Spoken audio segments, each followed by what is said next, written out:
All right. Good evening, everybody, and welcome to Catfish Weekly, along with Josh. I'm Chad. We're missing one tonight. Hmm. We'll start putting him on the thumbnails of Where's Waldo. I should have put him on the milk carton. That would have been a good idea, That sir. might not have been a bad idea to stick him on the milk carton. But I stuck a catfish on there. Maybe Lyle. Never. Nope, nope. Nope, nope, nope, nope, nope, nope, nope. No, Well, we'll give everybody a few minutes to get in here, but tonight we're going to talk a little bit about where the hell the catfish always are. This time, especially this time of year, this time because of a year lot. we've moved into June and the spawn is on. And I'm telling you that I was watching people live this weekend, and it looked like there was a lot of struggling going on. There were still Not fish. nor- There's not still just fish. normal struggling, What's that? not just normal struggling like No, me and no, you. yeah, no, not normal struggling like me and you do, but people that consistently catch fish struggling, and so that kind of makes me feel good. It's like, okay, yeah, this is it's not just me. So, Look at that. I'd be pointing and laughing. Now you know how I feel the whole rest of the year. oh Huh. yeah, Oop. We got a few people in here. We'll go ahead and start saying hi to folks. We're starting to climb here. We got Jose, 803 Pan Fishman, Joe Buck 66, John Patrick Jr., Bugman 22, Burrito Catfishing Lady, excuse me, V Smith, Crappy Day Darren, Member Bark from Catfishing Crappie. He was live the other day. Saw that. We got Nubby's Catfishing, Catch Fish with Us, Member Brian B. Sniffing Farts, Benoit Fishing Outdoors. Pardon me. There's Mama Cindy, Rowdy Royal.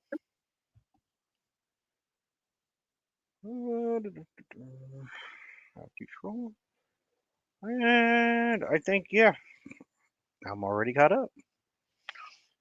B. Smith said all the catfish are checked into a Motel 6 and put the "Do Not Disturb" sign up on the door. That's pretty much where they're sitting at now. So Pretty much. There's member Cool Cats Fishing, Muskrat Adventures. Go more popping in here. Yeah, I mean, this is a tough time of year. I think that's it. we talk about it a lot when it comes into the spawn here because you know you do tend to try to struggle any other time, but this is a more of a struggle than normal for Yeah, most people. we come into this time and it's uh it's a consistent struggle.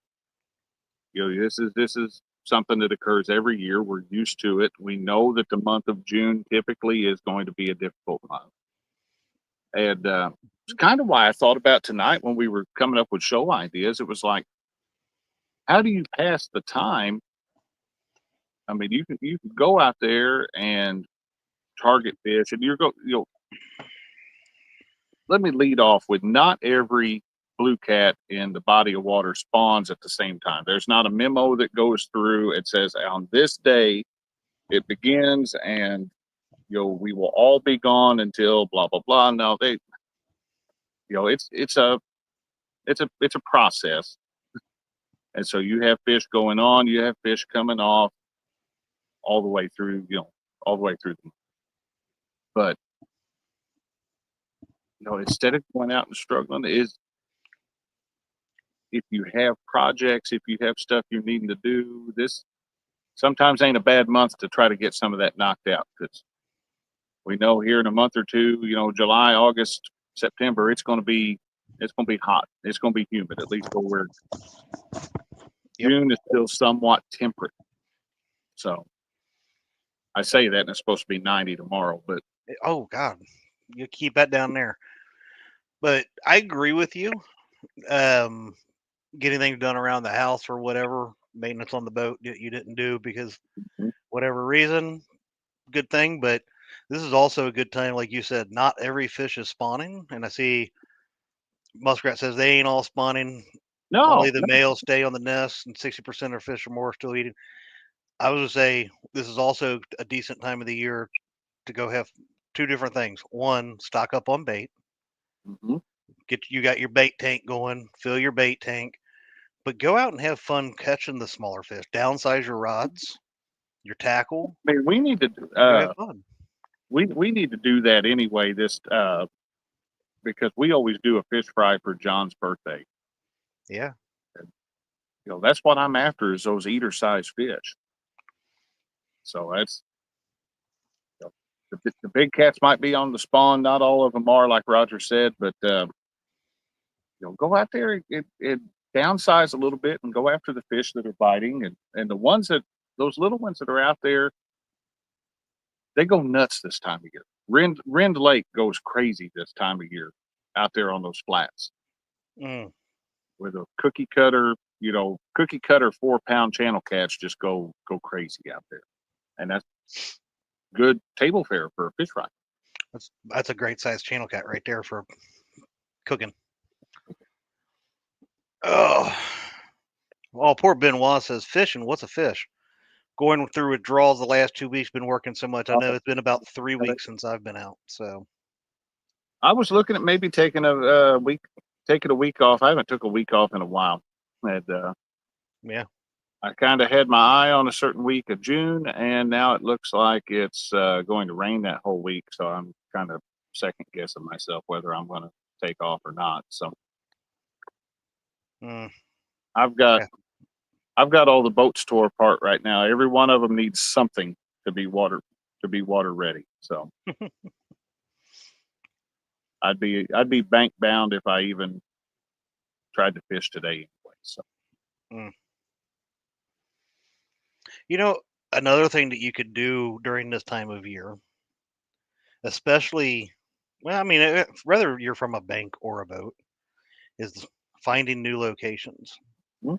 Because I don't know if everybody's like me, but when I say I'm going to go look at and fish new spots, I end up fishing a lot of the same spots instead of, Mhm. especially if I try a new spot and it's not producing, I go to spots that have produced Go in the right past. back to where I've caught fish before. Yeah, that's Yeah. I think we all do that. That's So this is a good time of year though that you can at least go looking for what other areas have to offer as far as structure and depth and different stuff around it. So that's something I would look into at this time of year if the go fishing's out slow. go out and make the most of your electronics. I mean, we spend a fortune on the electronics on the boat, Hmm. and then we go to the same 5 or 6 spots every time we go out. Go out and learn and use your side scan, use your down scan, use your lake charts and everything. Get better familiar with your electronics, and it's going to help you out across the board. Hmm. Get used, get your settings dialed in, and there's you can maximize your time out on the water. You could definitely maximize your time out on the water. And I like this time of year.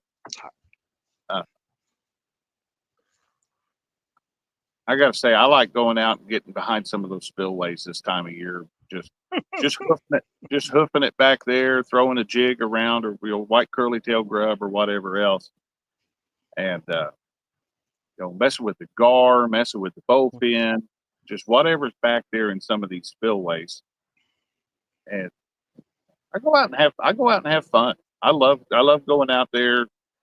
Uh, it's not hot enough right now that you still have turtles messing around. You still have snakes messing around. Go out there and enjoy nature. Wander around in it. So Yeah, and this is also a time too where you can go out and start practicing different methods that maybe you don't do. Right? I mean, checking oh yeah, out new locations, getting familiar with stuff. If you've never drug baits, learning how to drag, you can go out and this is a good time to figure out how to deploy and pull boards or suspend drifting. I love suspend drifting. It's a lot of work, but yeah. It's probably my favorite thing to do. The only thing that bothered me is every time I drop it, you go up.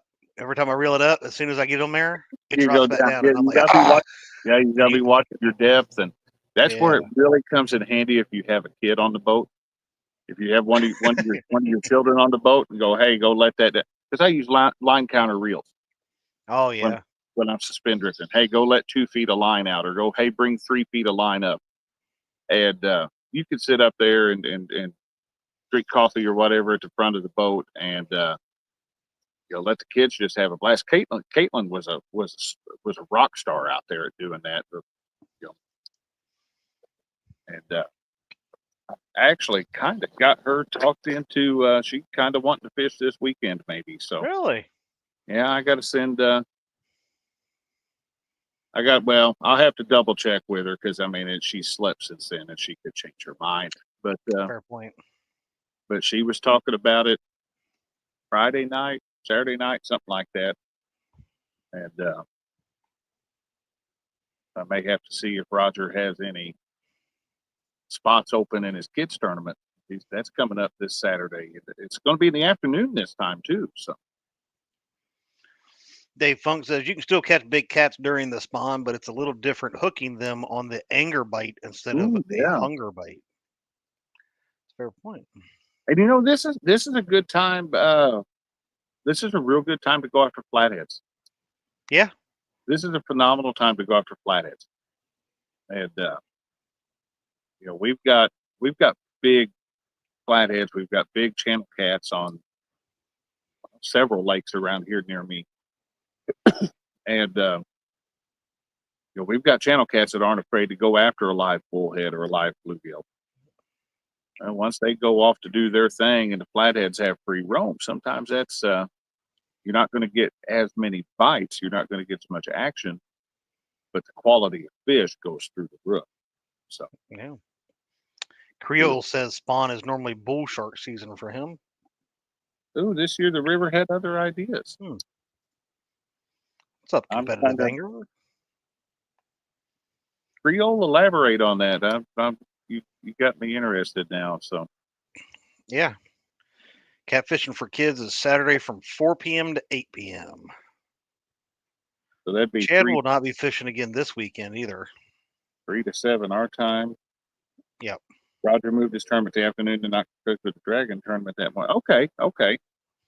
So there'll be lots of action there Saturday to watch. I will be in Tennessee on Saturday and Sunday, but What are not you going to doing do?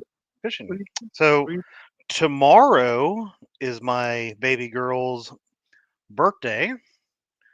And for the weekend, we got her and her friends and us are going down to Tennessee to a cabin and hanging out and swimming and enjoying some Gatlinburg.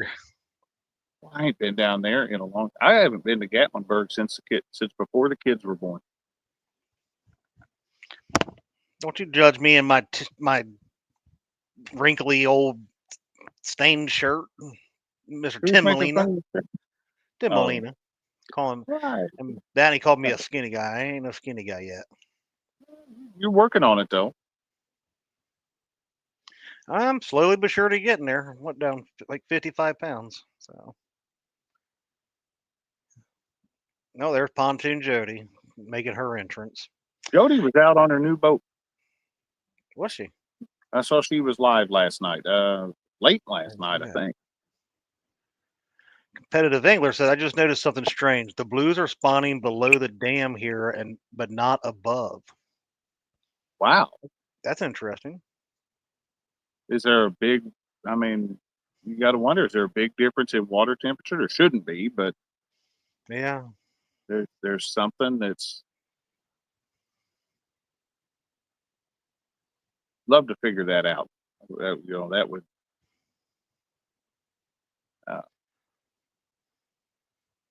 I was going through over the weekend and one day just mindlessly scrolling Facebook, and one of the lakes here local to us, Rend Lake, had it's got a good. it's got a decent population of larger flatheads. And guy had a photo of one that he said his scale bottomed out at 50 pounds. It was bottoming out the scale, and nobody at the boat ramp had a scale, so no idea what it weighed. It became dinner for him, so probably never know how much it weighed, but yeah. it's a beautiful fish, and they're biting pretty good. So Jeremy said the high river and the accompanying fast and trashy flow is keeping the sharks to the south. The females may not come all the way in to give birth. we can't get away from the rain. I mean, it come an absolute flood last night, and it's been, every other day. Friday it come a hellacious storm, and we kept wondering. Well, we drove into some Saturday because we went and watched. We took the kids down to Cape and went and watched the Cape Catfish play baseball Saturday night. So we went and watched the ball game. Hadn't been down there in a while, so. Competitive angler said above the dam is 82 degrees, but below is 76. So above the dam could have been a few weeks they prior. Might have been a few weeks ago. Mm-hmm. And just waiting on it. Above the dam may catch fire here for too long, within another week or so. I'm hoping by the time I ever get to go again, it'll be ready to go. There's Parker. Parker, he's off for the next 5 days after tomorrow. Parker's been off as long as I've known him. Mm-hmm. There's something a little off with Parker. That's why he's one of my best friends. I tell you what, I watched a show over the weekend, and I thought Jerry Parker was in it. It's called. If you look, go to Netflix. There's a series called Tires. Tires. Okay. It's a goofy show, but one of the guys in the garage, I swear, could be Jerry Parker's twin brother. Oh man. Hopefully that does really well on Netflix, and makes that guy some money. He can look into plastic surgery or something. There's ways. No doubt. Better Angler said the fish above the dam was aggressive this past weekend. So yeah, it sounds like they've probably came off and they're starting to. They're feeding up.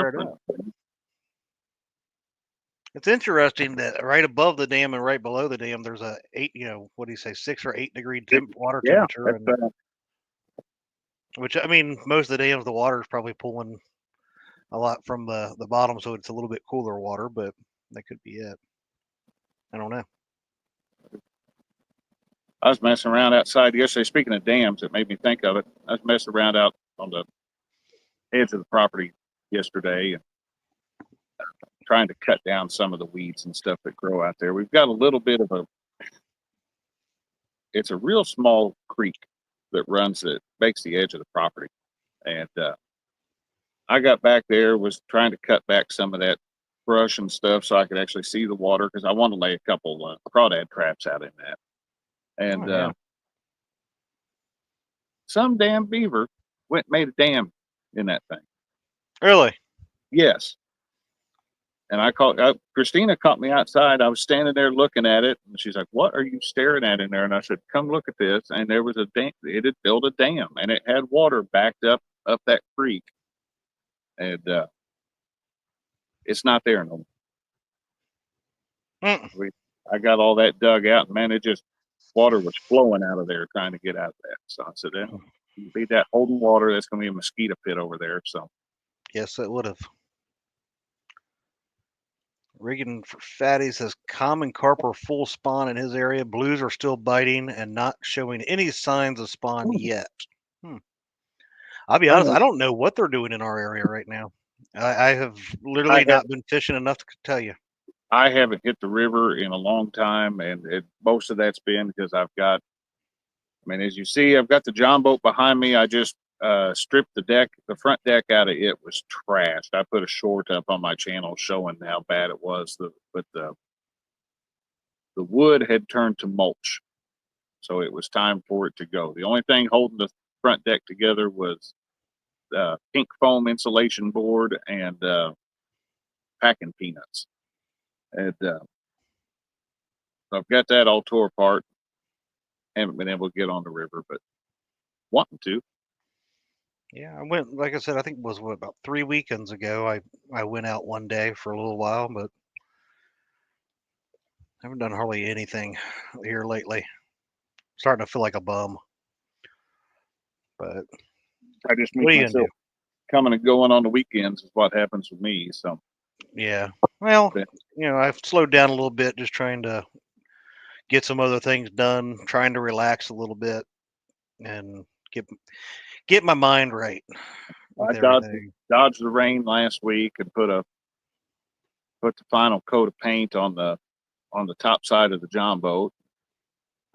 I painted the bottom side of it last year, and it's like I need to get that done. So it's going to get done. And then I was looking at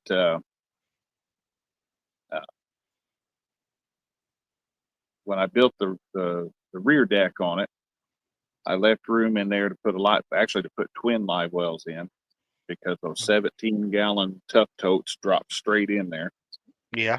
And so I'll be putting the live well in,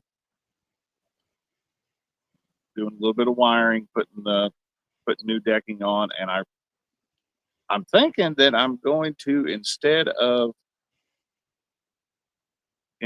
going with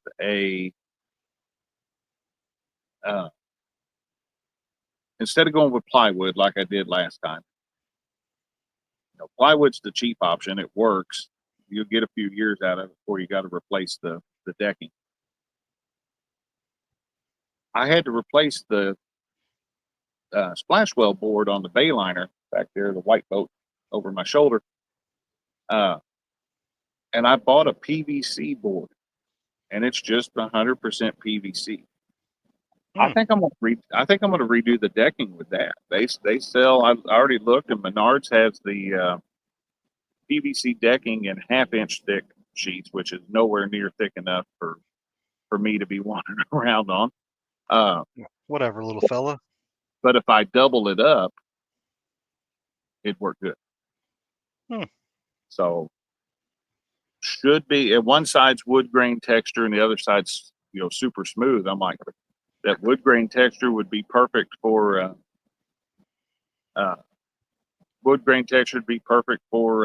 taking carpet adhesive. Yeah.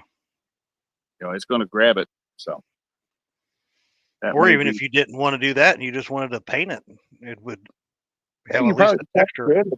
Put EVA foam down or something. I haven't decided exactly what I'll do. More than likely, I'll go with carpet. It's the cheap option and True. Lasts a while. So we get that put in and get the I'm putting new front deck on. The fuel tank and trolling motor batteries are going to the front of the boat, so they're going to be up there hanging out now. Be neat when it gets finished. I wish I had the space in the garage to roll it in the garage. If my garage was 8 feet longer.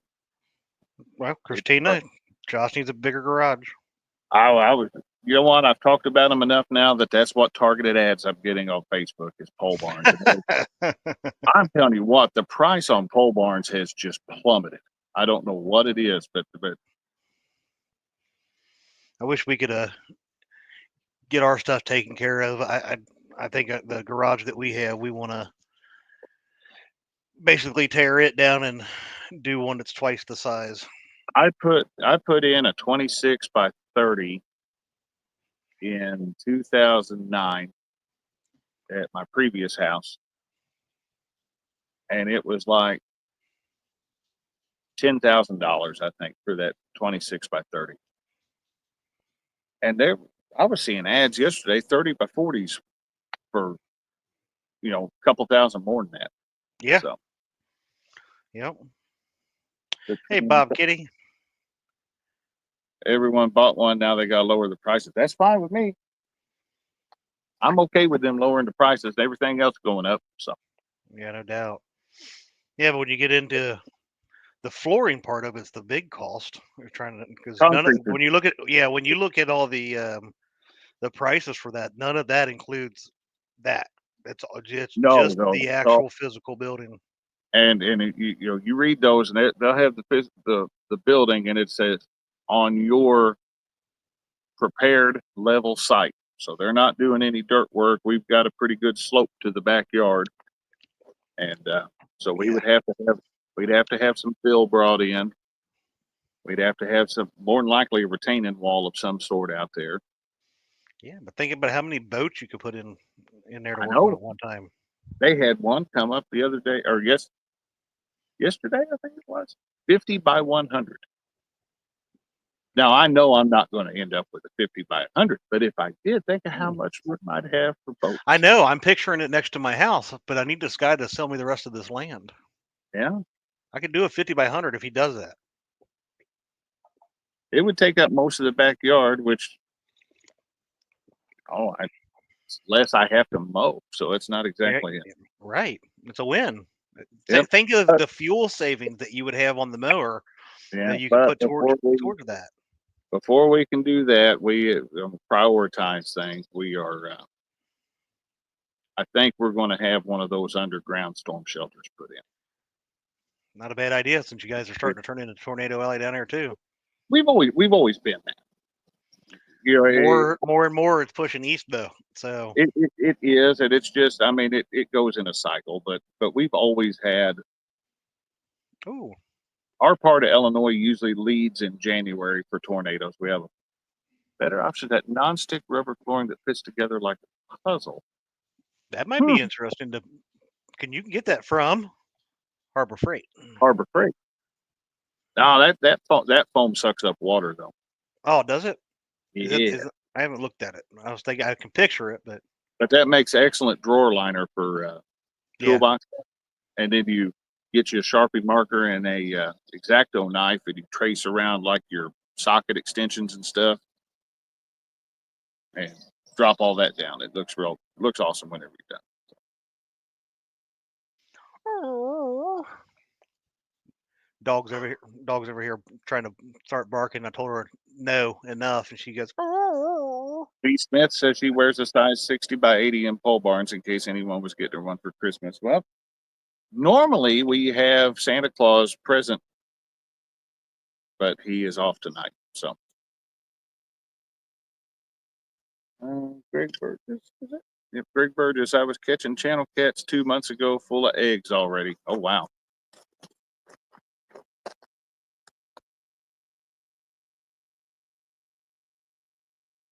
Sorry, Josh. I wondered what you were doing. The dog's barking because somebody's here. So. Oh, okay. Ernie Brown, I'm about a 9 by 12 garage door is about the right size. Yeah, that's what I need. That's one thing I need is the bigger garage door too. This is the other reason we're thinking about it. Yeah, down the road, it ain't happening anytime soon. We've been going through, and I've tamed the garage this year. That was kind of my thing that I wanted to do, and I reached the point where the only thing holding me back was tool storage. So I ordered a new toolbox, and it arrived over the weekend. I've been getting it put together and getting stuff where I want it.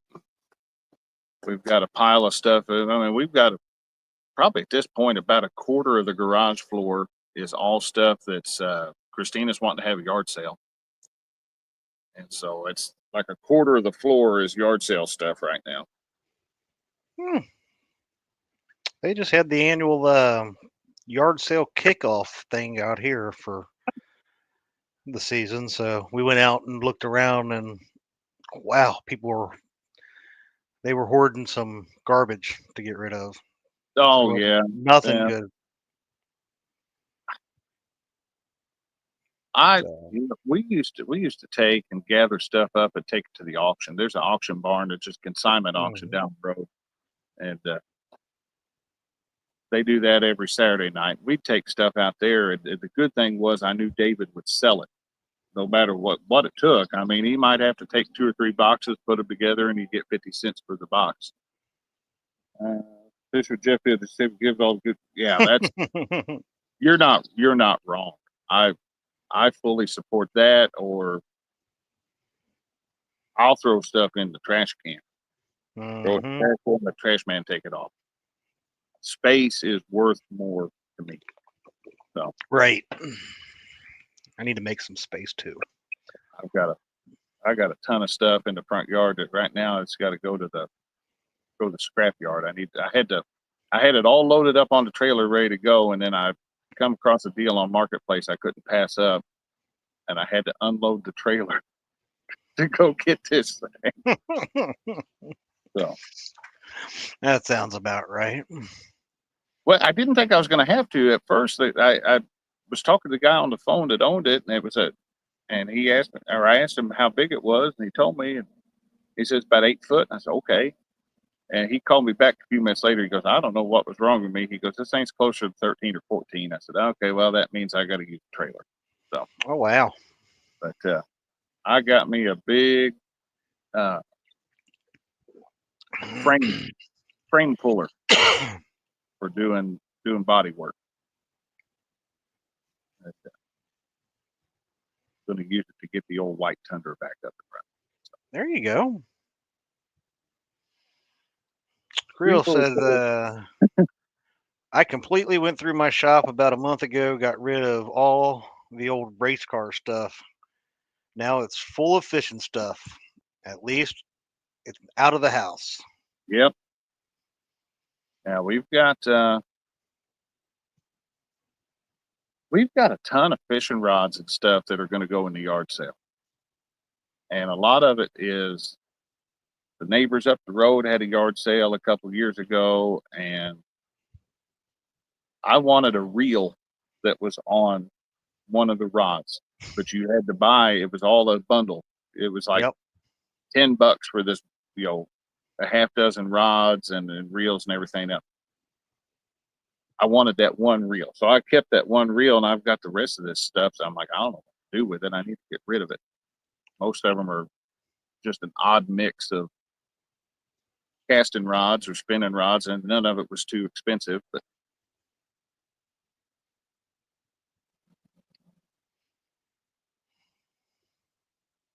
Ernie's whole yard is like a big flea market. My whole yard's like a flea market. I'm surprised people don't start thinking I have a yard sale.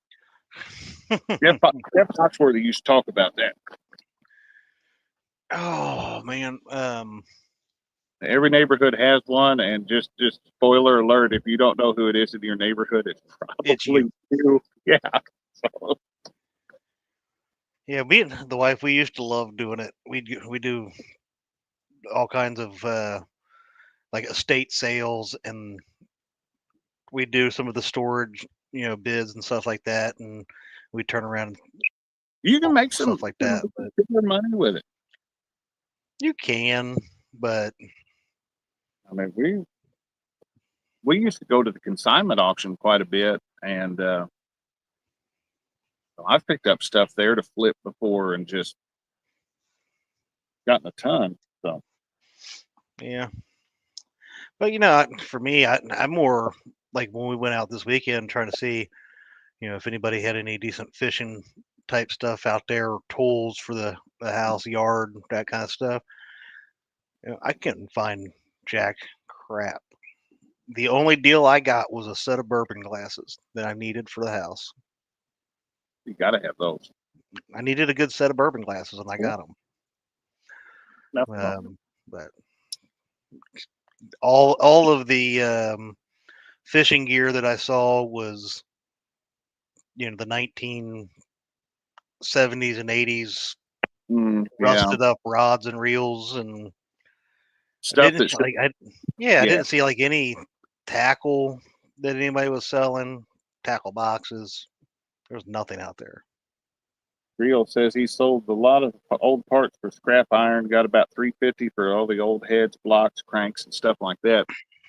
I did that a couple months ago with all bunch of stuff. I like to part out outboards, and your trigger, your stator, your carburetors, your switch boxes, all that stuff is pretty easy to sell on eBay. You can make some money. But the power heads themselves and stuff like that, nobody's buying an old power head. If they blow a power head on an old motor like that, it's just time for a new motor. And so I stripped all that down and took it in, and I thought they were going to give me aluminum breakage for it, which was like 15, 20 cents a pound. And they gave me cast price for it. And I ended up getting like $200, $250 that day. Dang, gone. I was surprised. I didn't complain one bit. So yeah. Well, there you go, ladies and gentlemen. I mean, if you're struggling during the spawn, go out and go junking. Let's go junking. Yeah. I mean, honestly, I mean, and I think for me personally, this is a key to it as well. I mean, I love fishing. There's no doubt. Everybody knows I love fishing. But even in the with what we do here, YouTube and all that kind of stuff, even fishing sometimes it starts becoming like a job, and you got to reset. And that's why getting into tinkering with something or taking a break and fixing up your cleaning out your garage, going through your stuff. You don't just I mean, make sure that you're using some of this time as well to do that relax and renew a little bit to go out and continue enjoying going fishing. Yeah, don't make your hobby feel like a chore. Yeah. A lot of us, we fish to get away from everything and to enjoy ourselves and relax. If it reaches that point where it's not, then you wonder what's going on there. Jeremy, he kept a few old pistons for business card holders. Oh, that's a good idea.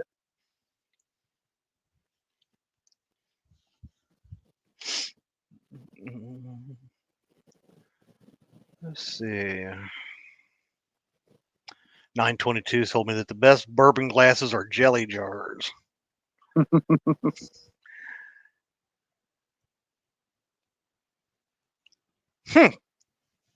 Tim says, one thing that haunts me is when I pass away, how cheap my wife is going to sell all my stuff.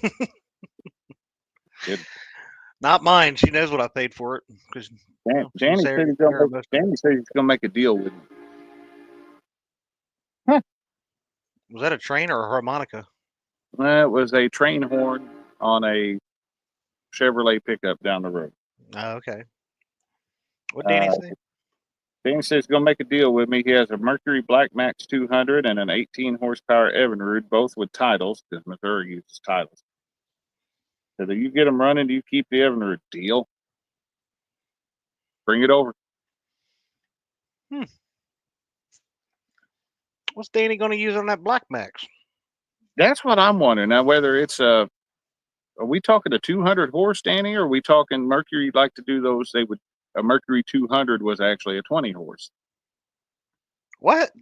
Yes, the older Mercuries. You would see Mercury. It said Mercury 200, and that was a 20 horse.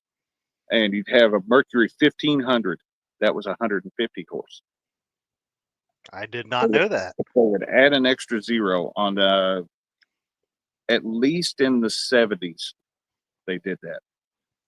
So that's basically kind of like Chevy and Dodge. They have the 1500s and 2500s because they wanted to sound better than the F-150 and F-250, even though they weren't.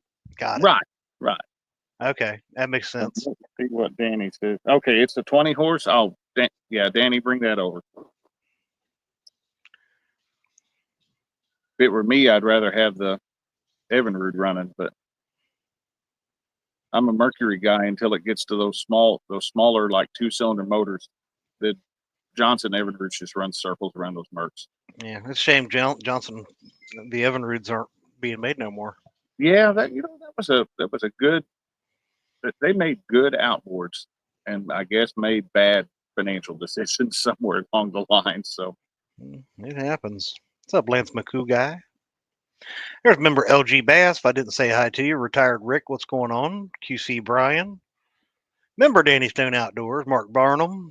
I seen Greg Burgers was in here a little bit ago. Downtown Ernie Brown. Mr. Jeff Beal saying, well, I had it, and he said, Chad, that was called adulting.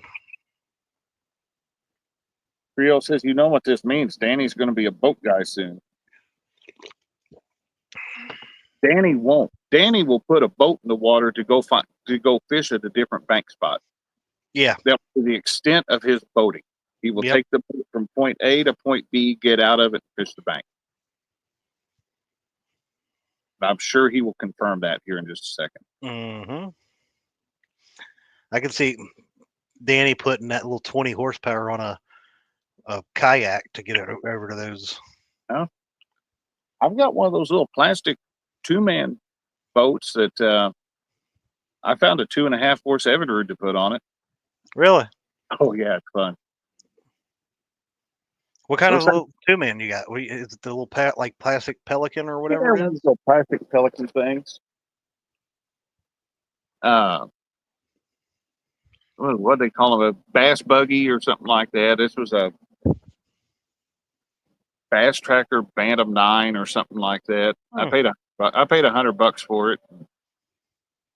Got it home, but it took everything. Me and the guy I bought it from. It took everything we had to get it lifted up into the bed of the truck. So I knew it was full of water, and I got it home and separated because it's just 2 molded plastic pieces. I separated them and got in there, and it was just all that's inside though is this cooler styrofoam, this old white styrofoam, and it was sopping wet, full of water.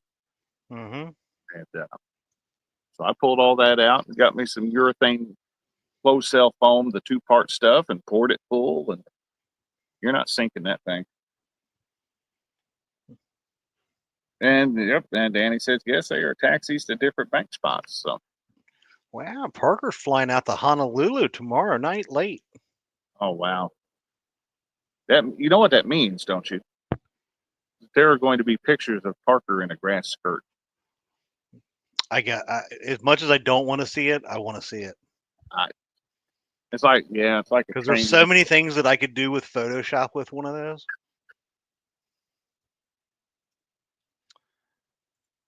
Just says my 1988 15 horsepower Johnson outboard. I haven't started that in 4 years, but I bet it'll start up right up within 10 pulls. Mm-hmm. Let's see. Danny's personal ferry. Bell different. Oh.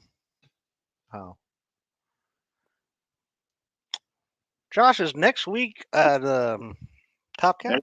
Next week is Top Cat. We've got Mr. Yak. Anthony Yakety Yak. Gonna be fishing. So we had Bob Kitty in here earlier, and I don't know if he still is. Haven't seen it. I'm kind of curious if the conditions have improved over in their neck of the woods. That's a good question, and I also wonder, is Bobcat going to Joey for Yak to return the? I think he should return the favor, but will Yak accept him onto the boat? Does he want? I mean, that. This is a great question. I mean, on one hand, I would think Yak would want the help, but on the other hand, after seeing the performance firsthand, he may think that he's bad luck. It's true. Jose 803 Panfishman says, let's go bank angler. There we go. The bank, I tell you what, the bank anglers have been dominating Top Cat. They have. It's so wild to see that. Not doing too bad, that's for sure.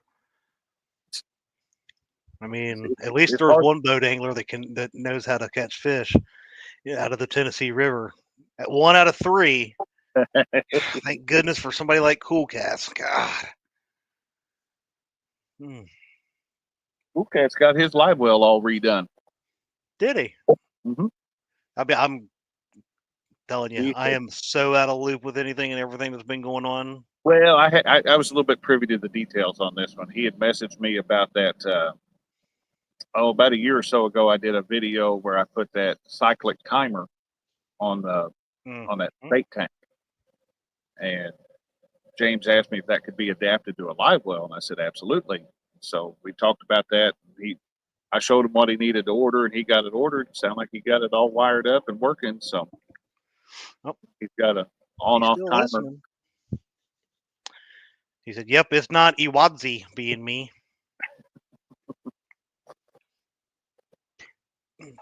Type's about as good as I do. Yeah, he said, "Yep, the timer works great." I got to put some more. I got to put some water in the bait tank tonight. You know, I still look. I walk by mine every day and look at it, and like I should do something with that. And I'm like, I ain't got nowhere to put it.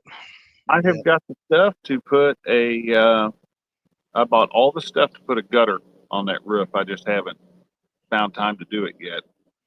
But I got the gutter, and I got a 55-gallon food grade plastic drum that used to have Pepsi Cola syrup in it.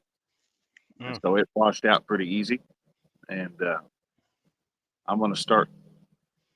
Probably the quickest way to get it to stop raining every day would be for me to put that gutter on that thing and get it all set up to collect that rainwater, and then it won't rain again. But I figured I can do that. Drop me a pump down in there and use that rainwater to keep the bait tank full. That'd be smart. Are you gonna have an overflow so it doesn't? Oh, it's not. It's gonna be. I'm putting an overflow on the barrel. Oh, I meant. So, how are you gonna? So, on that barrel, are you gonna have it automatically keep the? No, I'm gonna have to manually go out there and do that. But I picked me up a thing for the bait tank. I'm getting ready to get it wired in, and it should let me know when it needs water, and it should let me know if the water ever gets too hot. So yeah, I need to give me some of them, like that blue barrel you got in the back there. Is that the same kind or is it a different one? There's that blue one's a 15-gallon, and then just let me try not to. There's that white one right there. Oh, okay.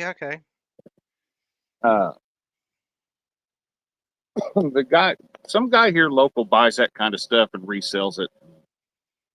I think I gave him $25 for the 55-gallon, and I think I gave him another 15 for the 15-gallon. It cost me like $40 altogether. Yeah, I'd like to get some barrels to put down over the hill for. I don't know what I'm going to do with it. I don't really know what I'm going to do with that 15. I bought it. I'm like, I could do something with this, but I don't know. I can go up and down the Ohio River and get 10 of them a day off the banks of the river. Them blue ones, they're everywhere. No kidding. Yeah, they are everywhere. I figured with them being round, they might, a guy might be able to take and make a pretty good shad tank out of it. Maybe. Or, throw it in the boat, throw shad in there, keep them alive. But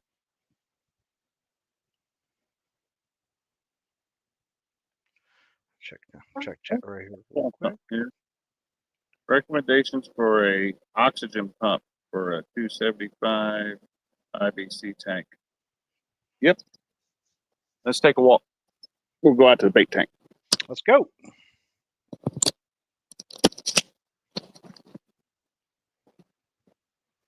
And I'm on the Wi-Fi, so if I drop signal, I'll jump back in. All right. Danny said used to run the Mississippi. Back yesterday, and there was about a spot.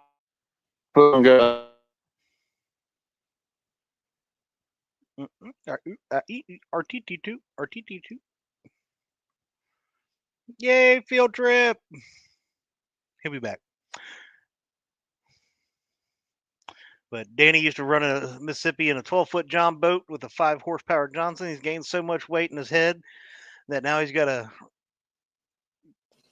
get up to the 20 horsepower Mercury to be able to use it. There he is. There we go. I knew it would do that. Yeah, my bait tank's really low. Oh, look at that. I'm gonna try to get it down there. Look at all the bullhead hanging out.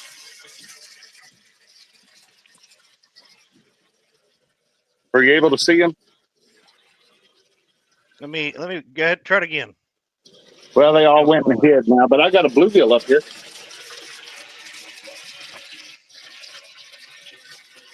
I see bubbles.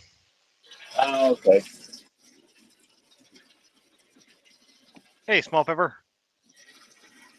MI6. Whoop. There. Roger, this is what I'm using for my air pump.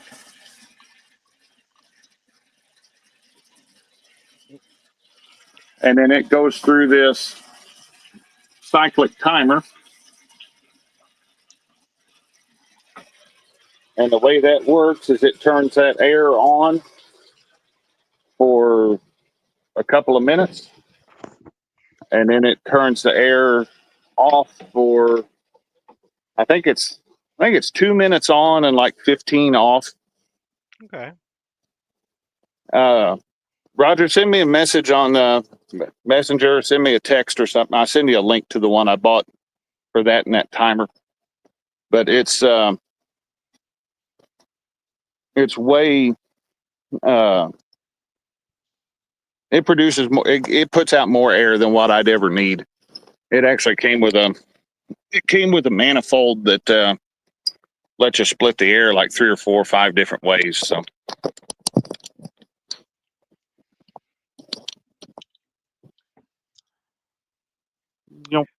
Danny said we saw one bullhead, and then you pointed the camera toward the bait tank. Fair enough. I tell you what, it's impressive to see them out there hanging out. They're finally getting to where they're not just hiding behind they're not just hiding behind that filter all the time, because that was getting bad. Tim Molina asked, "Do you cool the water?" I don't, but that is probably the shadiest spot in my yard. We've got a great big tree with a good canopy over it right there, and then with it being in that enclosure, having that chicken wire up there at the top so the thing can breathe, it stays halfway decent in there. So. The big test will be here in the next couple of days. You said it'll be 90s.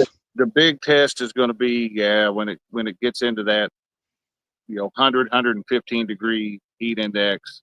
Mm-hmm. That might be one of those. Take some milk jugs full of water and freeze them, and drop one in there every day, or drop a couple in there every day. Let them float around and pull the water temperature down. Might be neat to see how much it does, if it does at all, pull the water temperature down. I almost wonder if you couldn't put one up in that top filter and cool that water as it's going through there. But Moss is that bullhead Head Bundy because he ate everyone in the tank. This is nice. So far, we haven't had any cannibalism going on, but the secret to that is keeping them supplied with hot dogs. So there you go. Danny says, my biggest battle is keeping the raccoons away from my bait tanks. You got to have them. That's why I built the enclosure. Otherwise, the raccoons, everything be in there. Josh, we didn't by chance got a thing. We don't. I was outside all day today, so okay, just checking. I was assembling Harbor Freight stuff today. I think Gotcha. this past weekend I surpassed Keith as Harbor Freight's #1 customer. So They're probably liking you right now. they are very happy with me right now. I tell you what, they did have a whole display of Harbor Freight hats though at mine. There's a ton of them now. Yeah, I'm waiting. And cheap. At some point, they keep doing the free tool weekends and they're giving away this or that. They need a free hat weekend. They weren't free, but I want to say they were only like, I can't remember, was it $6.99 or $9.99 per Yeah, hat? they're $6.99. Yeah, I was like, hell yeah. And I was like, at some point they're good. I just about guarantee at some point they're going to do them for free. So, and then I picked up a wild thing just a Saturday when I went in there to get the toolbox. Was in there looking around. They now have, totally off subject, they now have under their Braun line, which is their higher end flashlights and stuff. Oh, I thought you said Brawl line. I was like, I didn't know they had a Brawl line. Okay. Not Braun line. And their Braun line, they have a clone of a Streamlight TLR1. It's a tactical rail mounted flashlight. And so I had to pick one up. And so far, I'm pretty impressed with the thing, especially for $50. So we'll see how it holds up to recoil. That's going to be the big thing. It might fly apart first time I use it. So. There you go. Brawl line. What? Braun. line? Braun. Braun. B-R-A-U-N. B-R-A-U-N. Yep. Creole had said, I wonder if you could run water through an old heater core with a fan on it. Would exchange some heat.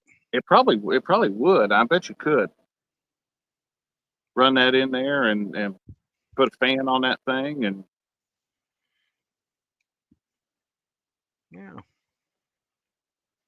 I mean the shop is air conditioned and the shop's right behind it. It wouldn't be too big of a stretch to stick a radiator in there and pump water in and out. But man, if that thing ever leaked.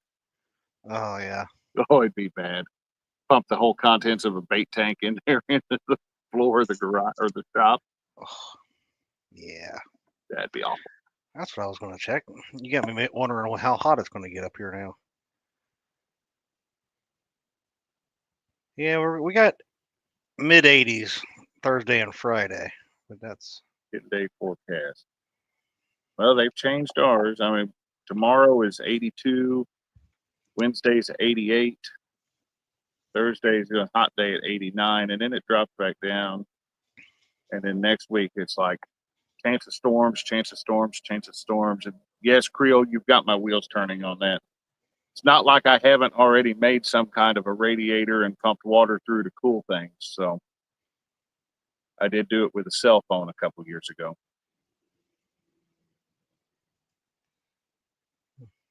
And a mosquito just flew in my eye. Well, got anything to close us out with? We've got about 1 or 2 minutes, about a minute and a half here, and we're going to call it because don't let mosquitoes in your eyes. That hurts.